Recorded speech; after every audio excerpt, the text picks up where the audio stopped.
The North Face's unexpected ad controversy.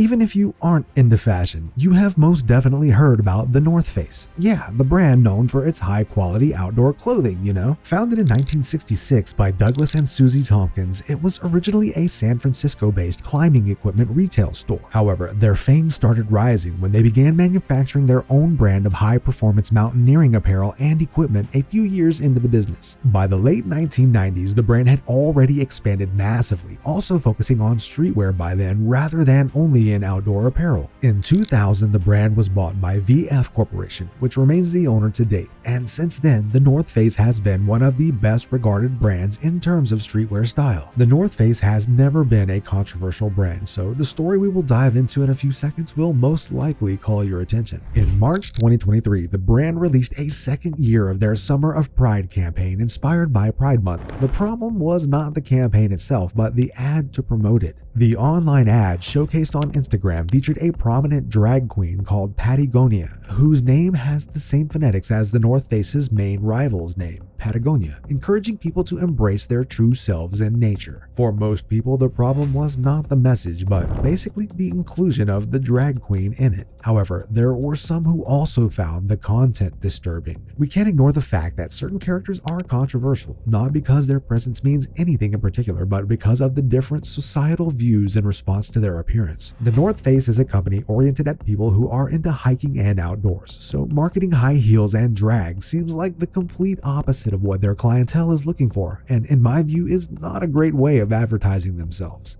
As one would expect, many people happened to question the ad, saying that it was not relevant for the company's purposes. Ultimately, the brand's aim is to increase their sales, and in these people's view, just like I mentioned, this was a no-go. There were some relevant personalities who got involved and had a say on the matter, especially some conservative figures such as Congresswoman Marjorie Taylor Greene and Lauren Boebert, for example, who called for a boycott of the company. Both of them interpreted the ad as if it was sexually targeting children, and Boebert even made a comparison with the controversy Bud Light had been involved in, which has already been covered in a video that you can find in the channel. Facing all this criticism, did the company have anything to say? Well, of course they did. After such a fuss, they needed to come out and make a statement, and they did so rightfully. The North Face defended its campaign by stating that the outdoors should be a welcoming, equitable, and safe place for everybody, no matter what their background story is. Furthermore, they expressed their support to Patagonia and all other partners who take part in making such a vision a reality. The brand explained that their aim is to promote inclusivity and diversity in the outdoor community. Whatever your thoughts are about the campaign itself, the fact that the North Face refused to bow down to external pressure really backs up their saying of being committed to shaping a more accepting future for the outdoor